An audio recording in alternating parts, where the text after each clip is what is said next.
Good afternoon, this is me Manya Gupta, your tech host. Bulletin of the day starts with TRAI Traceability Guidelines that impact OTP delivery starting December 1, 2024.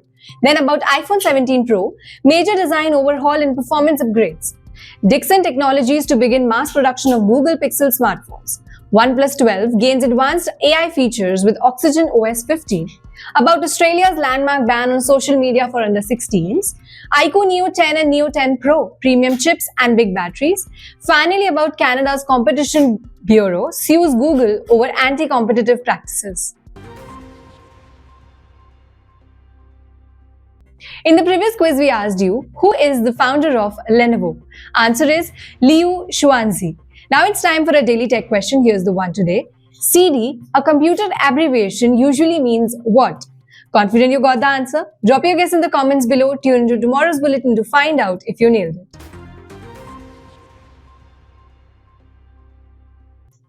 Starting with the news, the Telecom Regulatory Authority of India, that is TRAI, they will enforce new traceability guidelines from December 1, 2024 to tackle spam and fraudulent messages.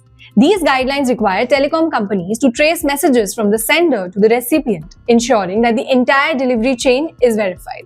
Rules will affect promotional messages, requiring companies to provide relevant information like callback numbers and URLs. While there were concerns about delays in receiving one-time passwords, that is OTP, due to transition to the distributed ledger technology, TRAI has clarified that there will be no delays in message delivery. Service providers must ensure OTP messages comply with registered headers and templates. And while there may be some initial adjustments, system is expected to stabilize over time. The guidelines aim to improve security and reduce spam, benefiting users in the long run.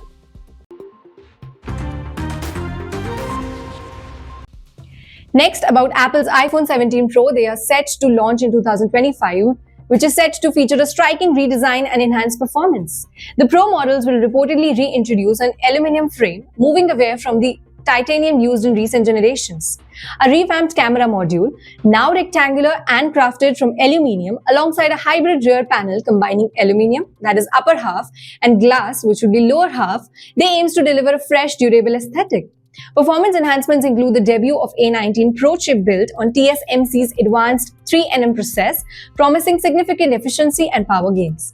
The iPhone 17 Pro Max may also feature 12 GB of RAM for improved multitasking and gaming. Additionally, upgraded camera sensors are expected to elevate photography and videography standards, making iPhone 17 Pro a major leap forward in design and functionality. Now let's know about Dixon Technologies. Through its subsidiary Padget Electronics Pvt Ltd, they have announced a collaboration with Compal Smart Device India Pvt Ltd to manufacture Google Pixel smartphones. Production is set to begin at Padget's facility in Noida under a contract signed earlier this year. Compal, known for producing PCs, smart device, LCD products, they will utilize Padget's manufacturing capabilities for its client, Google Information Services India Pvt Ltd. Dixon expects that this partnership to improve its margins by 100-120 basic points within 24 to 28 months, aiming to increase value addition in mobile manufacturing from 17-18% to 35-36% in the next 2 or 3 years. With a revenue target of 35,000 to 40,000 crores for FY25, Dixon's CFO, Saurabh Gupta, he anticipates better performance in the second half of the financial year due to customer ramp-up. Company also plans to reduce its mobile segment business contribution to 60-65% by 2025-26, leveraging growth in telecom and IT hardware sector.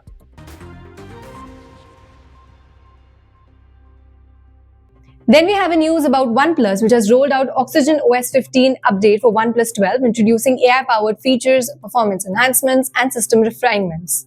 Key additions include seamless app switching for smooth multitasking, dynamic parabolic bounce animations for icons, and advanced AI imaging tools like AI Detail Boost, AI Unblur, AI Reflection Eraser to enhance photos. Productivity tools such as AI Notes for summarizing the text and transcribing voice memos, along with AI Cleanup and AI Format for content creation. They further elevate user experience. So to update, navigate to Settings, then System and Updates, Software Update, noting that the phased rollout may take time to reach all the devices.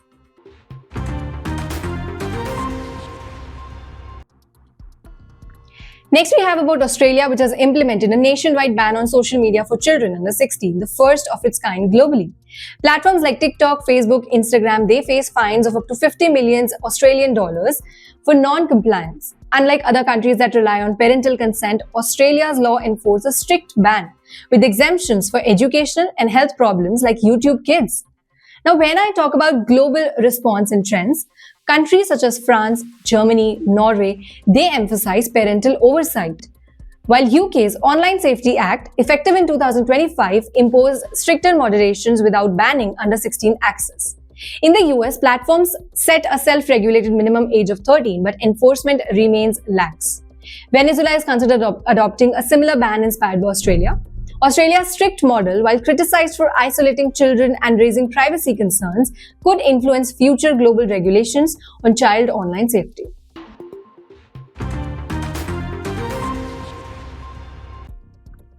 Then we have iQOO Neo10 series, which has been officially launched, introduced two new phones equipped with top-tier processors and impressive batteries. The Neo10 features a Snapdragon 8 Gen 3 chipset, while the Neo10 Pro is powered by MediaTek's flagship Dimensity 9400. Both the models sport a 6.78 LTPO AMOLED display with a 1260 resolution, 144Hz refresh rate, and a peak brightness of 4500 nits. Camera highlights include a 50-megapixel Sony IMX921 main sensor with OIS and a 16-megapixel selfie camera. The Pro model upgrades the ultra-wide camera to 50 megapixel, while the vanilla version retains an 8 megapixel sensor. Both phones pack a massive 6100 mAh battery with 122 watts fast charging. Currently available only in China, devices run on OxygenOS 5.0, that is Android 15, with global availability and FunTouch OS interface yet to be confirmed.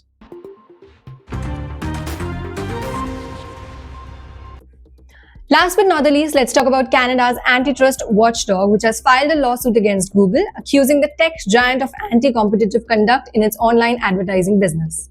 The Competition Bureau claims that Google unlawfully tied its edtech tools to maintain market dominance, holding 90% of the market share in publisher ad servers and significant shares in other ad tech sectors.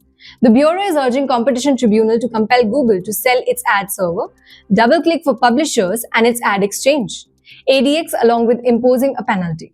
Google denies the allegations, stating that online advertising market remains highly competitive.